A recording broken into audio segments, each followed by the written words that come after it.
आप लोगों को पता होगा कि महिला सांसद कल महापंचायत है नई संसद के ऊपर, और कल नई संसद का उद्घाटन भी प्रधानमंत्री करने जा रहे हैं। वीडियो के माध्यम से बताए गए सभी विचार वक्ताओं के निजी विचार हैं। जागृति मंच किसी भी विचार की पुष्टि नहीं करता है एवं जागृति मंच इसके लिए जिम्मेदार नहीं है। आप लोगों को पता होगा कि राष्ट्रपति को नहीं बुलाया गया, जो हमारी द्रौपदी मुर्मू है। तो हम राष्ट्रपति से हाथ जोड़कर निवेदन करते हैं कि आपको संसद में नहीं बुलाया गया। आप महिला होने के नाते, जो हमारी बेटियां हैं, जो हमारी खिलाड़ी बेटियां लड़ रही हैं, आप वहां आइए और एक महिला होने के नाते एक दिन हमारा भी साथ दीजिए, क्योंकि जब आपकी कलम में इतनी ताकत नहीं है, आप बेटियों को इंसाफ नहीं दिला सकती, तो आप भी हमारे साथ सड़कों पे आए। और जितनी भी सांसद हैं, विधानसभा में जितनी हमारी एमएलए है, उनसे भी हाथ जोड़कर विनती है, यदि आपकी कलम के अंदर ताकत नहीं है, आप अंदर हमारे लिए कुछ नहीं कर सकती, तो आप सड़कों पे आइए। हम सड़कों पे अपनी बेटियों की, अपनी रोटी और बेटी की, ज़मीन और फसल की जो लड़ाई है, ज़मीन और ज़मीर की लड़ाई है, जो हमारे आत्म सम्मान की लड़ाई है, आप भी एक महिला है और महिला होने के नाते आप सड़कों पे हमारी आवाज़ को बुलंद कीजिए, ताकि इन बेटियों पे ये लड़ाई आखिरी हो। क्योंकि ये लड़ाई आत्म सम्मान की है, हमारे ज़मीर की लड़ाई है, और हमारे आत्म सम्मान से ऊपर मुझे नहीं लगता कोई लड़ाई होगी। और इस लड़ाई को आवाज़ और आगाज़ दीजिए, ताकि हम दिल्ली के बॉर्डरों से फिर फतेह करके आए। और मेरी आम जो पब्लिक है, जो घरेलू महिलाएं हैं या किसी सर्वोच्च पद पे है, आईएएस है, आईपीएस है, उन लोगों से भी हाथ जोड़कर विनती है कि एक दिन का आप अपने पद से छुट्टी लेकर एक महिला होने के नाते हमारी जो सड़कों की आवाज़ है, उसको संसद तक आवाज़ को बुलंद कीजिए। क्योंकि संसद में जो कानून है शायद वो महिलाओं के लिए नहीं है, तो उसको हम बुलंद करेंगे, ताकि बेटी बचाओ बेटी पढ़ाओ का जो नारा सरकार ने दिया है, उसका हम आगाज़ कर पाएँ। और आने वाली जो संसद के अंदर जो एमपी बैठे, वो ऐसे लोग हों जो बेटियों को बचा पाएँ और शिक्षित कर पाएँ।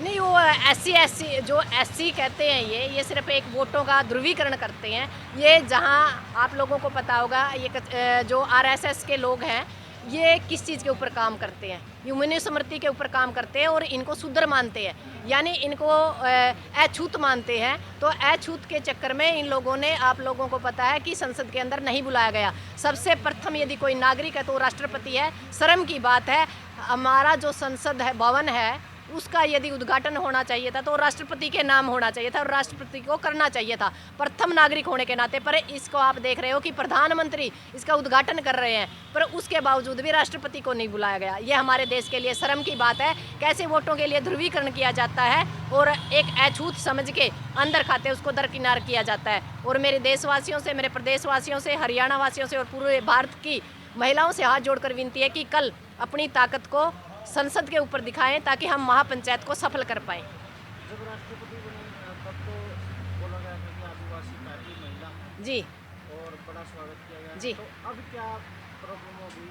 तब तो एससी एसटी वगैरह कुछ नहीं देखा था। पता क्या है, ये जो सरकार है, ये सिर्फ वोटों का ध्रुवीकरण करती है। इन्होंने कोई मतलब नहीं है कौन एससी है, कौन सी है, कौन जर्नल है। इन लोगों को सिर्फ अपनी कुर्सी से मतलब है, इन लोगों को किसी चीज़ से कोई मतलब नहीं। ये तो ये भी कह रहे थे बेटी बचाओ बेटी पढ़ाओ, पर बेटियां आज जंतर मंतर पर हैं, ओलंपिक मेडलिस्ट है। जब वो सेफ नहीं है तो आम महिला कहाँ है? क्या राष्ट्रपति बनाने के लिए भी एससी एसटी देखा? बस यही चीज़ देखी जा रही है, क्योंकि वही बात है, हमारा जो देश है, लोकतंत्र प्रजातंत्र है, लोकतांत्रिक प्रक्रिया है। पर जब से ये सरकार आई है 2014 से, यहाँ सिर्फ एक वोटों का ध्रुवीकरण किया जाता है कि कहाँ से हमारी कुर्सी बच सकती है। इसके अलावा इन लोगों को कुछ नहीं दिखाई देता। राष्ट्रपति बनते ही द्रौपदी मुर्मू ने जो अभियान का धन्यवाद भी किया था कि उन्होंने एक आदिवासी महिला को उपलब्ध। नहीं, एक बात बताओ, जो हमारे जंतर मंतर पर खिलाड़ी बैठी हैं, जैसे वो ओलंपिक मेडलिस्ट जीत के आई थी, धन्यवाद तो उन्होंने भी किया था, उनके साथ खाना भी खाया था, चाय भी पी थी, उन्होंने अपनी बेटी भी माना था। तो आज कहाँ है बेटियाँ? वही हाल राष्ट्रपति का है। कल आपको लगता है कि वहाँ पे पहलवानों को फैसला मिल पाएगा? नहीं, फैसला हो सकता है, न्याय मिलने में थोड़ा टाइम हो, पर हम ये चाहेंगे कि जो हमारी महिला शक्ति है, वो जो 70 करोड़ महिलाएं हैं, वो अपने आत्म सम्मान की, मान सम्मान की और अपनी जो चुन्नी की लड़ाई है, उसको हम लड़ पाएँ और सड़कों पे उतर पाए, और इस सरकार को बता पाएँ कि हम सिर्फ चूल्हा चौका नहीं चलाना जानते। जब बात आत्म सम्मान पे आती है तो हम संसद की तरफ कुछ करना भी जानते हैं। जी जी,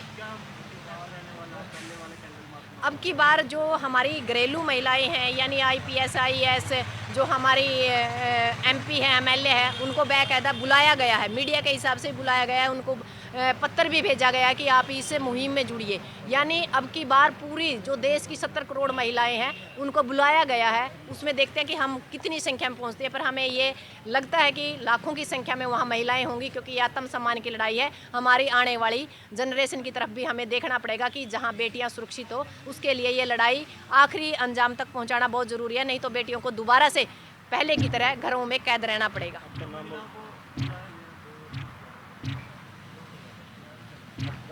मेरा नाम डॉक्टर सिक्किम है और मैं हरियाणा संयुक्त मोर्चा की एक सदस्य हूँ। बहुत अच्छा रिस्पॉन्स था, क्योंकि बहादुरगढ़ में एक PC की गई थी। उस PC के अंदर पूरी बागडोर महिलाओं को दी गई है। सबसे बड़ी बात है कि आप लोगों को पता होगा, महम महापंचायत में पहली बार महिलाओं के कानून, महिलाओं के आत्मसम्मान की लड़ाई को लड़ने के लिए महिलाओं की ही महापंचायत संसद के बाहर हो रही है। ये इतिहास में पहली बार हो रहा है जहाँ हमारे खाप चौधरियों ने जो अपने वो कहते हैं आत्मसम्मान की जो लड़ाई है वो महिलाओं के खाते में यानी उनके हाथ में दे दी है। पहली बार खाप चौधरियों ने महिलाओं को बराबर का भागीदार मानकर वो एक ऐसी ताकत, एक ऐसी शक्ति जिसको सिर्फ ये कहते हैं कि ये घर तक सीमित होती है, उनको उनके आत्मसम्मान की लड़ाई लड़ने के लिए संसद की तरफ ये कहा गया है कि आप सामने खड़े होके लड़िए, अपना हिसाब से अपने फैसले लीजिए, हम पीछे खड़े होकर आपकी पैरवी करेंगे। ये हरियाणा के लोकतंत्र में, प्रजातंत्र में, जहाँ ये कहते थे कि हरियाणा में बेटियों को पेट के अंदर मार दिया जाता है, ये हमारे समाज में मान सम्मान नहीं देते। जो आम लोग थे उन्होंने बेटियों को बराबर का अधिकार दे दिया, पर जो सरकार ये कहती है कि बेटी बचाओ बेटी पढ़ाओ, वो अत्याचार कर रही है और वो आत्मसम्मान की लड़ाई जंतर मंतर पर लड़ रही है।